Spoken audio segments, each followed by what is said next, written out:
America का उत्तर पूर्वी हिस्सा बुरी तरह से प्रभावित है। न्यूयॉर्क सिटी में स्टेट इमरजेंसी घोषित कर दी गई है। सड़क, राजमार्ग, पुल सब बंद हो गए हैं। वर्जीनिया से लेकर मेन तक ब्लिजार्ड वार्निंग जारी की गई है, यानी कि बर्फीला तूफान जब आता है तो यह वार्निंग जारी की जाती है। लगभग 4 करोड़ लोग इससे प्रभावित होने वाले हैं और यह भी कहा जा रहा है कि 150 साल में 10 सबसे शक्तिशाली तूफान जो आए हैं उनमें से ये तूफान एक है। और इसका नाम क्या है? तो बॉम्ब साइक्लोन इसको कहा जा रहा है। तो ऐसे में आज की इस चर्चा में समझेंगे कि बॉम्ब साइक्लोन होता क्या है, किसे कहते हैं बॉम्ब साइक्लोन। तो चलिए शुरुआत करते हैं आज के इस वीडियो की। देखिए, ऐतिहासिक बॉम्ब साइक्लोन इसको कहा जा रहा है। सबसे पहले इसके प्रभावित क्षेत्र की बात करें तो आप देख सकते हैं उत्तर पूर्वी अमेरिका का भाग इससे प्रभावित होने वाला है। साथ ही साथ इसमें वर्जीनिया से मेन तक और न्यूयॉर्क सिटी में तो आपको, जैसा कि मैंने शुरू में ही बताया, कि वहां पर स्टेट इमरजेंसी घोषित कर दी गई है। अब प्रमुख प्रभाव इसके क्या क्या पड़ने वाले हैं? तो इसमें दृश्यता कम हो जाएगी, तेज हवाएं चलेंगी, काफी भारी मात्रा में हिमपात देखने को मिलेगा। ये इसके इंपैक्ट होंगे। तो हो सकता है कि वहां पर जो आम जनजीवन तो अस्त व्यस्त है ही, साथ ही वहां के इंफ्रास्ट्रक्चर को भी नुकसान पहुंचे। इसलिए चेतावनी भी जारी की गई है बॉम्ब साइक्लोन की, ब्लिजार्ड चेतावनी, और 4 करोड़ लोग इससे प्रभावित हो रहे हैं। अब हमारे लिए चर्चा का विषय यह है कि हम समझें कि बॉम्ब साइक्लोन होता क्या है। देखिए, सबसे पहले सामान्य चक्रवात की बात करें। अगर सामान्य रूप से जो चक्रवात होता है, साइक्लोन होता है, उसके लिए आप हमने कई बार पढ़ा। उसमें हमने क्या देखा है कि विशाल समुद्री सतह जिसका तापमान 27 डिग्री सेल्सियस औसत तापमान या उससे अधिक होगा, तो इसके लिए कंडीशन बनती है। क्यों बनती है? क्योंकि उससे वाष्पोत्सर्जन होगी। वाष्पोत्सर्जन होगी तो आसमान में जो जलवाष्प की मात्रा है वो बढ़ेगी, जिसको कि हम कहते हैं कि जो एटमॉस्फेरिक रिवर होती है उसका निर्माण होता है। यानी कि जैसे रिवर धरती पर होती है, वैसे ही वायुमंडल में एटमॉस्फेरिक रिवर यानी कि जलवाष्प की एक लंबी संकीर्ण धारा, जो कि काफी हजारों किलोमीटर तक ऊपर तक जा सकती है। उससे क्या होता है? उससे नमी एक जगह से दूसरी जगह स्थानांतरित होती है। इसके अलावा हम देखते हैं कि वहां पर कोरियोलिस बल का भी इंपैक्ट होता है, साथ साथ लो प्रेशर जोन क्रिएट होता है। तो ये सारी चीजें यहां भी जिम्मेदार होती हैं। लेकिन इसको बॉम्ब साइक्लोन क्यों कहते हैं? बम से इसका कनेक्शन क्या है? बम चक्रवात क्यों कहा जा रहा है? क्यों कहा जा रहा है? इसकी सबसे बड़ी वजह यह है कि यह बहुत ही शक्तिशाली होता है। कहां पर होता है? तो मध्य अक्षांशीय चक्रवात। सामान्य चक्रवात की अगर बात करें तो चक्रवात क्या होता है? लो प्रेशर जोन क्रिएट होता है, कम दबाव का क्षेत्र होता है, जिसके आसपास की जो हवा होती है तेजी से उस लो प्रेशर जोन की तरफ बढ़ती है। और चक्रवात मतलब ये घूमता हुआ, इसकी प्रवृत्ति ही होती है कि घूमती हुई हवा जो है केंद्र की ओर बढ़ती है, इसलिए इसको चक्रवात कहते हैं। यानी कि जो लो प्रेशर की तरफ हाई प्रेशर से हवाएं बढ़ती है, इसको चक्रवात की कंडीशन करते हैं। उष्णकटिबंधीय चक्रवात मकर और कर्क रेखा के बीच होता है। इसके अलावा दूसरी इसकी श्रेणी होती है अतिरिक्त उष्णकटिबंधीय चक्रवात, जिसमें कि समशीतोष्ण चक्रवात भी आता है और ध्रुवीय क्षेत्र में उत्पन्न होने वाले चक्रवात भी आते हैं। तो मध्य अक्षांशीय चक्रवात, जिसकी हम आज बात कर रहे हैं, बॉम्ब साइक्लोन, ये एक बहुत शक्तिशाली चक्रवात होता है। तो सामान्य के लिए जो कंडीशन है वो यहां भी होती है, लेकिन ये उससे अलग क्यों है, इसको ये नाम क्यों दिया गया है, इसको समझ लेते हैं। तो दरअसल वायुदाब यानी कि वायुमंडल का जो पृथ्वी पर, धरती पर लगाए जाने वाला जो दाब होता है उसको हम वायुदाब कहते हैं। मिलीबार में इसको मापते हैं, आप जानते हैं। यही वायुमंडलीय दाब अगर 24 घंटे में अत्यधिक गिर जाए, यानी एकाएक इसमें गिरावट आ जाए, तो ऐसी दशा में वो कंडीशन क्रिएट होती है जब बॉम्ब साइक्लोन आए। यानी कि जो बॉम्ब साइक्लोन आने के लिए अब अलग अलग अक्षांशों पर कितना वायुदाब कम हो, उसके लिए क्राइटेरिया भी बनाया गया है। जैसे 60 डिग्री अगर अक्षांश की बात करें तो 60 डिग्री अक्षांश पर, अक्षांश यानी पृथ्वी पर उत्तर से दक्षिण के लिए जो स्थिति निर्धारित की जाती है, उस स्थिति को दर्शाने के लिए अक्षांश रेखा होती है, आप जानते हैं। अब 60 डिग्री अक्षांश पर अगर 24 मिली बार जो है प्रति, मतलब 24 मिली बार जो उसका वायुदाब है, वायुमंडलीय दाब है, वो 24 घंटे में कम हो जाए, तो ऐसी दशा में बॉम्ब साइक्लोन आने की कंडीशन क्रिएट हो सकती है। दूसरा है वही 40 डिग्री अक्षांश की बात करें तो यहां पर क्या होगा? यहां पर 17.8 मिली बार 24 घंटे में अगर जो वायुमंडलीय दाब है कम हो जाए तो बॉम्ब साइक्लोन के लिए कंडीशन बनेगी। तो ये अलग अलग, अब आप देख रहे हैं कि अलग अलग अक्षांशों पर अलग अलग क्यों है।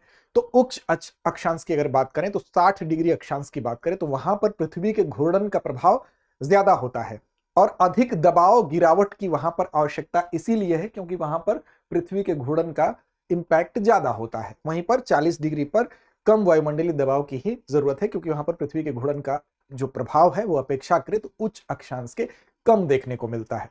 अब इतनी गिरावट अगर आती है 24 घंटे के अंदर, तो ऐसी दशा में बॉम्ब साइक्लोन आने की जो संभावना बढ़ जाती है। अब इसकी संरचना की अगर बात करें तो संरचना वैसी ही होती है जैसे कि तीव्र मध्य अक्षांशीय चक्रवात जैसे आते हैं, वैसी ही संरचना इसकी भी होती है। यानी कि लो प्रेशर सिस्टम इसमें भी होना चाहिए, निम्न दबाव का क्षेत्र केंद्र में होना चाहिए। इसके अलावा ठंडी और गर्म दोनों हवा की एक फ्रंटल सिस्टम टकराव होना चाहिए। ठंडी और गर्म हवा आपस में जब टकराएंगी, और सामान्य रूप से ये जो देखने को मिलता है, जो बॉम्ब साइक्लोन है, वो सर्दियों के मौसम में दिखाई देता है। और सर्दियों के मौसम में जब ठंडी हवा गर्म हवा से टकराती है, और साथ साथ एक कंडीशन और, जिस नमी की हम बात कर रहे थे, एटमॉस्फेरिक रिवर, यानी कि वायुमंडलीय नदी। वायुमंडलीय नदी क्या होती है? तो आसमान में जलवाष्प की एक लंबी पतली संकीर्ण श्रृंखला, जो कि मॉइस्चर को, यानी कि नमी को एक स्थान से दूसरे स्थान तक ले जाने के लिए जिम्मेदार होती है। और जब ये मॉइस्चर इस तरह का होता है, जैसे कि आप देखेंगे पश्चिमी अमेरिका में, कैलिफोर्निया में आप देखेंगे कि पाइन एप्पल एक्सप्रेस नाम की एक इसी तरह के एटमॉस्फेरिक रिवर है, उससे अक्सर वहां पर इस तरह की स्थिति उत्पन्न होती है। तो वो नमी जब ट्रांसफर होती है, तो उस नमी के ट्रांसफर होने के परिणाम स्वरूप जब ठंडे क्षेत्रों से जाकर यह नमी, यानी कि यह एटमॉस्फेरिक रिवर, वायुमंडलीय नदी, जब किसी ठंडे क्षेत्र से टकराती है, तो वहां पर फिर संघनन की क्रिया होती है। और संघनन के बाद जब वर्षा और साथ साथ हिमपात होता है, उसमें आपके लो प्रेशर जोन का भी रोल होता है, और उसमें आपका सर्द हवा और गर्म हवा के टकराने का भी रोल होता है। तो वहां पर हिमपात देखने को भारी मात्रा में मिलता है। तो ये कंडीशन जो आपको याद रखनी है वो यही है कि 24 घंटे में ही वायुमंडलीय दाब का अचानक गिरना इसके लिए जिम्मेदार होता है। बोमोजेनेसिस इस प्रोसेस को कहते हैं। बोमोजेनेसिस क्यों कहते हैं? इस पूरे प्रेशर को कहते हैं एक्सप्लोसिव साइक्लोजेनेसिस। एक्सप्लोसिव साइक्लोजेनेसिस के अलावा बॉम्बोजेनेसिस भी कहते हैं, यानी कि बम जैसी स्थिति, क्योंकि इसका परिणाम भी बम जैसा ही होता है। आप देखेंगे भारी वर्षा होती है इसके परिणाम स्वरूप गरज और चमक काफी देखने को मिलता है। बर्फीला तूफान देखने को मिलेगा, दृश्यता बिल्कुल कम हो जाती है। इसके अलावा तेज हवा चलने लगती है। और साथ साथ कहां कहां यह होता है? तो उत्तर पश्चिमी प्रशांत महासागर में होता है, उत्तरी अटलांटिक महासागर में होता है। जैसे यूएसए में आप देख रहे हैं कि पूर्वी हिस्से में हो रहा है, तो उत्तरी अटलांटिक में है। इसी तरह से आप दक्षिणी पश्चिमी प्रशांत महासागर में भी होता है, और दक्षिणी अटलांटिक में भी इसका प्रभाव देखने को मिलता है। तो आपको याद ये रखना है कि बेसिकली 24 घंटे में ही अगर 60 डिग्री अक्षांश पर वायुमंडलीय दाब 24 मिलीबार से या उससे ज्यादा गिरता है, और 40 डिग्री अक्षांश पर 17.8 मिलीबार की गिरावट आती है, ठंडी और गर्म हवा की टकराहट होती है। इसके अलावा आपका तीसरा वो कारण था एटमॉस्फेरिक रिवर। ये तीनों चीजें मिलके बॉम्ब साइक्लोन के लिए आदर्श कंडीशन उत्पन्न करती हैं। फिलहाल अमेरिका, उत्तर पूर्वी हिस्सा अमेरिका का बुरी तरह से इससे प्रभावित है। न्यूयॉर्क सिटी में स्टेट इमरजेंसी जारी की गई है। सड़क, राजमार्ग, पुल सब कुछ बंद किए गए हैं। वो किसके लिए? तो इसी बॉम्ब साइक्लोन के लिए, क्योंकि इसका प्रभाव क्या होता है? चरम मौसम स्थितियों के कारण इंफ्रास्ट्रक्चर को नुकसान भी पहुंच सकता है। और इसमें ताकत की बात करें तो हरिकेन जितनी ताकत होती है। तो उम्मीद है आपको यह समझ में आया होगा। आगे बढ़ेंगे और आपको बताएंगे कि होली के अवसर पर दृष्टि आईएएस की तरफ से आपको मिल रही है दृष्टि पीसीएस के सभी ऑनलाइन कोर्सेज टेस्ट सीरीज पर 50% तक की छूट। और ये छूट रहेगी आपको 25 से 28 फरवरी तक, यानी कि इसी तिथि के अंतर्गत ही आपको छूट का लाभ लेने का मौका मिल रहा है। साथ ही 25% का डिस्काउंट बुक्स और डीएलपी पर भी है। और विस्तार से कोई आपको जानकारी चाहिए तो 8750187501 वो नंबर है जिस पर आप कॉल कर सकते हैं। साथ ही साथ आपको दृष्टि लर्निंग ऐप को डाउनलोड करना होगा। वहां से आप सारे कोर्स की डिटेल्स भी जान सकते हैं। डिस्क्रिप्शन में आपको लिंक भी मिल जाएगा, वहां से भी आप कल से इस छूट का लाभ उठाने के लिए डिस्क्रिप्शन के लिंक पर जा सकते हैं। अब चलते हैं अभ्यास प्रश्न की तरफ। अभ्यास प्रश्न की जिम्मेदारी आप पर। वायुमंडलीय नदी का मुख्य स्रोत क्या होता है? हिमनद, ज्वालामुखी, महासागरों से वाष्पीकरण या मरुस्थल? अब इस प्रश्न का जवाब आप कमेंट बॉक्स में दीजिए।